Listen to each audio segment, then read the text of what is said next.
لیکن کسی نے بھی کسٹمر نیڈ کا خیال نہیں رکھا۔ یہ جو بڑے بڑے سوانے خواب دکھائے جاتے ہیں، جس کی وجہ سے لوگ اس سیکٹر سے متنفر ہو رہے ہیں۔ 3200 سوسائٹیز ایسی ہیں جن کو این او سی نہیں ملا ہوا، R D A, L D A, C D A, R D A, وہ سب کے سب بھتہ مانگ رہے ہیں۔ MZS TV سبسکرائب کریں۔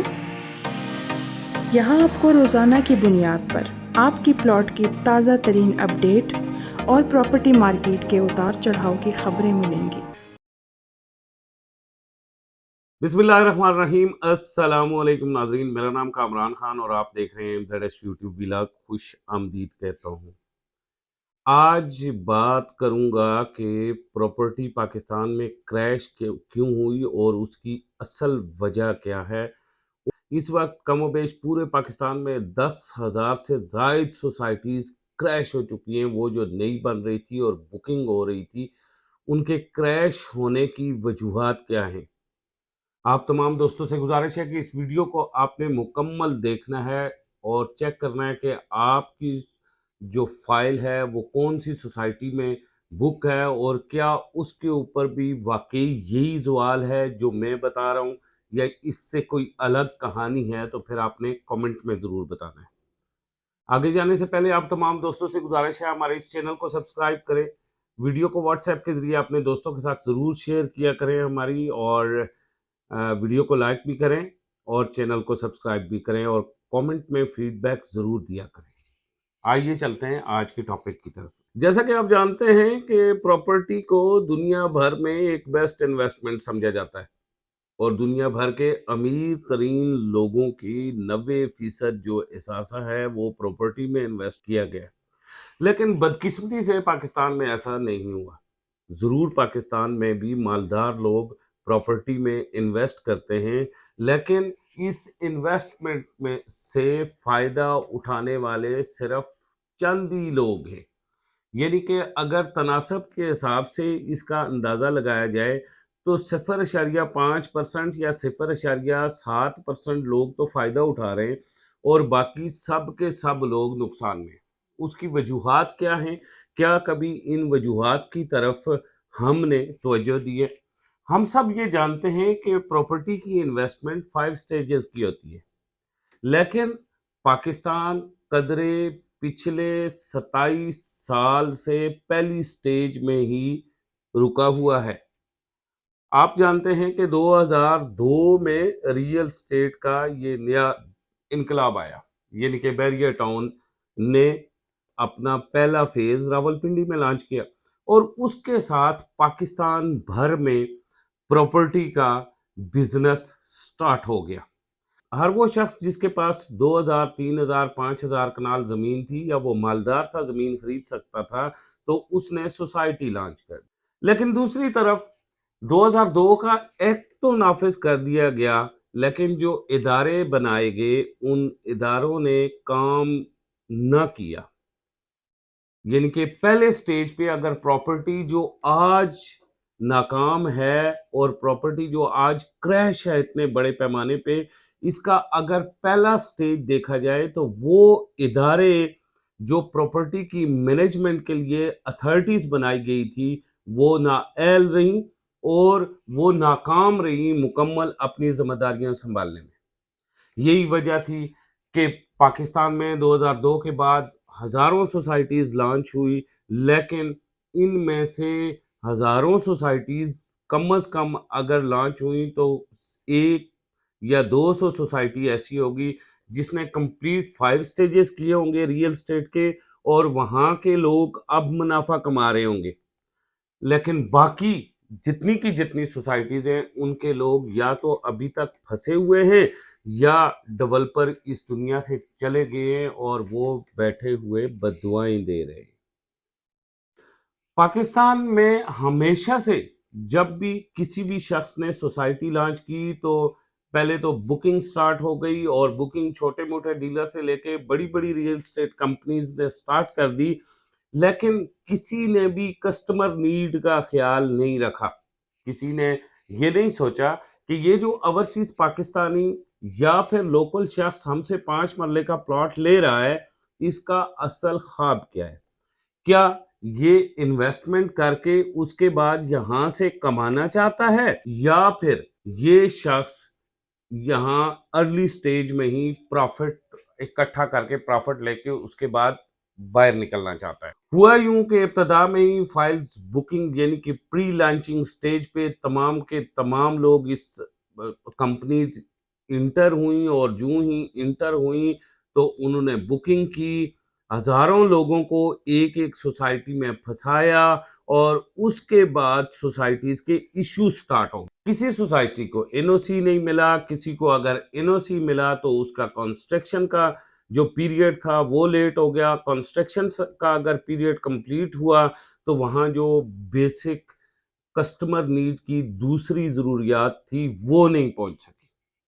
اگر پچھلے 20 سے 22 سال کا ہم اندازہ لگائیں تو ہزاروں پروجیکٹ میں سے صرف 2 3 یا 4 ایسے پروجیکٹ ہیں جو برانڈ بن سکے اور جنہوں نے ڈیلیور کیا، اور جن میں انویسٹمنٹ کرنے والے لوگ جو ہے آج منافع کسی نہ کسی صورت میں وہاں پہ کما رہے ہیں. یعنی کہ ڈی ایچ اے، بحریہ، اگر بڑے نام ہم لیں تو یہ وہ نام ہیں جنہوں نے یہاں انویسٹمنٹ کرنے والے لوگوں کو بڑے پیمانے پہ نہ صرف پروفٹ دیا بلکہ آج وہ جدید ترین سہولیات کا وہاں سے فائدہ اور استفادہ بھی حاصل کر رہے ہیں. جبکہ دوسری طرف ہزاروں پروجیکٹ ایسے لانچ ہوئے جو پچھلے کم و بیش 10 سے 12 سال، 15 سال، 20 سال سے لوگ وہاں ہزاروں کی تعداد میں پھنسے ہوئے ہیں. جیسے کہ گوادر میں ایک ایسے وقت میں پری لانچنگ میں جا کے لوگوں کو پھنسا دیا گیا جب تک وہاں بندرگاہ بھی نہیں بنی تھی، آپریٹ بھی نہیں ہوئی تھی، وہاں پہ سہولیات بھی نہیں تھے. وقت گزرتے گزرتے پری لانچ بکنگ جو ہے اس پہ لوگوں کا اعتماد ختم ہونا سٹارٹ ہو گیا، کیونکہ پری لانچ بکنگ میں ڈیولپر نے ایسے پیسہ اکٹھا کرنا شروع کیا کہ شہر سے 100 کلومیٹر، 200 کلومیٹر، 500 کلومیٹر، بلکہ شہر کی تو چھوڑیں، پاکستان سے دور گوادر کے کنارے پہ بھی جا کے ہاؤسنگ سوسائٹیاں تو لانچ کر لی، لیکن وہاں صرف اور صرف بکنگ کا پروسیس ہوا، نہ ڈیولپمنٹ ہوئی، نہ شہر بسائے گئے. وہ جو لوگوں کو خواب دکھائے گئے تھے وہ مکمل جھوٹ کی پر مبنی تھے. لہٰذا وہ جو ریئل اسٹیٹ کی انویسٹمنٹ پہ لوگوں کا اعتماد تھا اس پہ وقت کے ساتھ ساتھ فقدان پیدا ہوتا گیا، اور اب ایک ایسا سٹیج آ گیا ہے کہ ریئل اسٹیٹ میں پری لانچنگ کے لیے آپ اگر کسی بھی سوسائٹی میں کام کرتے ہیں اور کسی بھی کسٹمر یا انویسٹر کو فون کرتے ہیں یا اس کے ساتھ رابطہ کرتے ہیں تو آپ اسے کہتے ہیں کہ 5 لاکھ، 7 لاکھ، 10 لاکھ، 15 لاکھ یا 20 لاکھ روپے کا پلاٹ ہے، اور پری لانچنگ میں آپ اٹھا لیں تو وہ کہتا ہے یار رہنے دو، مہنگا ہی اٹھا لوں گا، 2 4 5 سال صبر کر لو، 10 سال صبر کر لو، لیکن وقت سے پہلے میں نے وہاں پہ نہیں اٹھانا. کیونکہ اس کی وجہ یہ ہے کہ جب ہم ڈی ایچ اے کی بات کرتے ہیں کہ اس نے ڈیلیور کیا تو ہم ساتھ ساتھ یہ بھی دیکھتے ہیں کہ ڈی ایچ اے نے جا کے کہاں کہاں لانچنگ کی، کوئٹہ میں لانچنگ کی، ملتان میں لانچنگ کی، اور اس کے بعد ڈی ایچ اے نے گجرانوالہ میں لانچنگ کی، لیکن آبادی سے دور اور لوگ وہاں پہ پھنس گئے. بحریہ کی بات کریں تو بحریہ ٹاؤن کراچی ابھی پوری طرح سے کمپلیٹ نہیں ہوا تھا، کہ دوسری طرف بحریہ ٹاؤن فیز 2 کراچی نے جو لانچ کیا وہ کراچی سے خاصا دور اور اندرون سندھ جا کے لانچ کیا، جہاں پہ زمینوں کی قیمت ابھی تک ہزاروں روپے میں ایکڑ مل رہی ہے. وہاں پہ بحریہ ٹاؤن کراچی 2 نے 5 مرلے کا پلاٹ 45 سے 50 لاکھ کا فروخت کیا. اب یہ وہ سچویشن ہے کہ جس میں عام آدمی جو تھا، جو ریئل اسٹیٹ میں انویسٹمنٹ کرنا چاہتا تھا یا گھر بنانا چاہتا تھا، اس کی ضرورت کو نہ تو ڈیولپر نے مد نظر رکھا، نہ ریئل اسٹیٹ مارکیٹر نے مد نظر رکھا، اور صرف پلاٹ میں ہی لوگ پیسہ لگاتے گئے، اور اگلی سٹیج یعنی کہ کنسٹرکشن کی سٹیج پہ یا پھر انویسٹمنٹ کی سٹیج تک وہ گئے ہی نہیں. جس بھی شخص نے آج پلاٹ بک کرنا ہوتا ہے اس کا مطلب ہے کہ 3 سے 4 سال میں اسے پلاٹ کا پوزیشن ملے گا، اور اگلے 1 یا 1.5 سال میں اس نے وہاں پہ کنسٹرکشن کرنی ہے، اور اس کے بعد اس نے مکان کرائے پہ لگا کے وہاں سے اپنی ماہانہ آمدنی میں اضافہ کرنا ہے. لیکن ہمارے ہاں پاکستان میں یہ اصول شروع ہو گیا کہ آپ شہر سے 70-80 کلومیٹر 100 کلومیٹر 150 کلومیٹر دور جا کے فائل خرید لیں اور آپ 6 مہینوں 8 مہینوں سال 2 سال کے اندر 3 سال 5 سال کے اندر اسے فروخت کر دیں. 5 سال کے بعد اس میں دوسرا بندہ آ جائے پھر دوسرا بندہ آ جائے. یعنی کہ اگر بہت کم عرصے میں آباد ہونے والے پروجیکٹ کا اگر ہم اندازہ لگائیں تو یہ بیریا ٹاؤن راول پنڈی ہے جو 2002 میں پری لانچنگ ہوئی اس کی اور 2016-17 میں اس میں آبادی سٹارٹ ہوئی. یعنی کہ کم و بیش 15 سال بعد لانچ ہوا. وہ لوگ جنہوں نے بیریا ٹاؤن میں انویسٹ کیا انہوں نے 15 سال تک اگر انتظار کیا تو وہ آج وہاں سے بینیفٹس اٹھا رہے ہیں.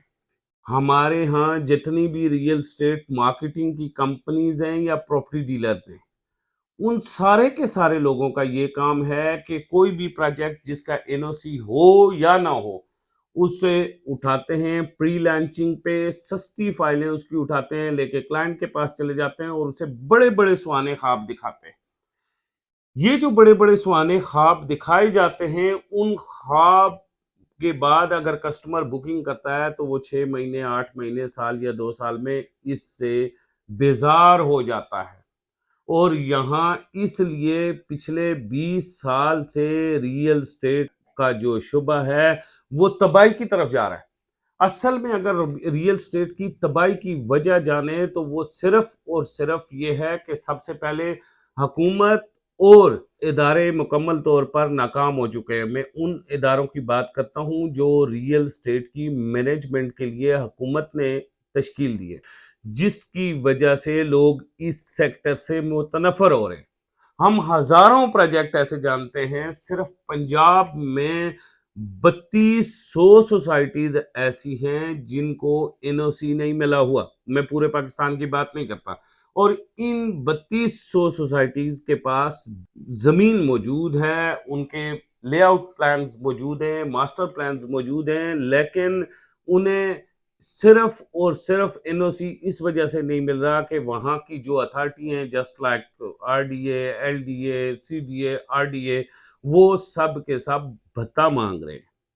یوں یہ سب سے بڑا مسئلہ ہے. دوسرے مسئلے کی طرف اگر ہم جائیں تو ڈیولپر نے اس سے پہلے کبھی کسٹمر نیڈ کا ادراک ہی نہیں کیا.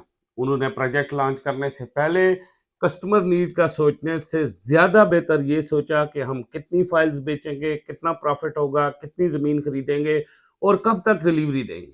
پاکستان کی تاریخ میں اگر دیکھا جائے تو آج دن تک کوئی بھی پروجیکٹ وقت پہ ڈیلیور نہیں کر سکا. اور اگر تیسرا دیکھیں تو تیسرا بڑا جو مسئلہ ہے یا وجہ ہے وہ ہے مارکیٹنگ کمپنیز. مارکیٹنگ کمپنیز آج دن تک صرف اور صرف پلاٹ بیچ رہی ہیں. ان کے پاس ریئل اسٹیٹ کے جو کسٹمر ہیں ان کے پرابلمز کا سولوشن ہی نہیں موجود. لیٹ سپوز ہمارا ایک کسٹمر اگر ہمارے پاس آتا ہے اور وہ یہ کہتا ہے کہ میں 2 کروڑ روپیہ انویسٹ کرنا چاہتا ہوں اور اس لیے انویسٹمنٹ کرنا چاہتا ہوں کہ مجھے کم از کم 3 سے 4 لاکھ روپیہ ماہانہ رینٹ آ جائے. تو ہمارے ساتھ سمپلی یہ سولوشن ہے کہ آپ بلو ورڈ سٹی میں فائل لے لیں آپ کنگڈم ویلی میں فائل لے لیں آپ فیصل ٹاؤن 2 میں فائل لے لیں. ہم یہ نہیں دیکھ رہے ہوتے کہ کسٹمر کی نیڈ کیا ہے اور ہم اسے ان پروجیکٹس کی طرف لے کے جا رہے ہوتے ہیں جن پروجیکٹس میں مطلب ہمارے ذاتی مفادات پہلے سے موجود ہوتے ہیں اور ہمارے ریبیٹس موجود ہوتے ہیں. اگر ہمارا جو ریئل اسٹیٹ کی کمپنیز ہیں ان کے پاس ایک مکمل یونٹ ہو کہ وہ ڈائیگنوز کریں باقاعدہ سے کسٹمر کی نیڈز کو اور اس کے مطابق انویسٹمنٹ کروائیں یہ ریسرچ یونٹس ہمارے بنے ہوں تو تب بھی ریئل اسٹیٹ کی طرف لوگ مڑیں گے اور انویسٹمنٹ کریں گے. لہٰذا اس وقت تک ریئل اسٹیٹ اپنے قدموں پہ بہت مشکل سے کھڑا ہوگا جس وقت تک سب سے پہلے حکومت کے ادارے ذمہ داری نہیں لیتے اور وہ پروجیکٹس جس میں 15 سے 20 سالوں سے لوگ پھنسے ہوئے ہیں ان کے مسائل قانونی طور پہ حل نہیں کرتے. اس کے بعد اس وقت تک ریئل اسٹیٹ پھر نہیں کھڑا ہوگا جس وقت تک جو ہے ڈیولپر کسٹمر نیڈ کا خیال نہیں رکھتا، اور ساتھ ساتھ جو مارکیٹنگ کمپنیز ہیں وہ اپنا پروجیکٹ تھوپنے کے بجائے وہ کسٹمر نیڈ کو سامنے رکھ کے تو ان کی تشخیص کر کے انہیں چیز نہیں پکڑاتے۔ اسی کے ساتھ مجھے کامران خان کو اجازت دیجیے، انشاءاللہ اگلی ویڈیو میں ملیں گے، تب تک خدا حافظ۔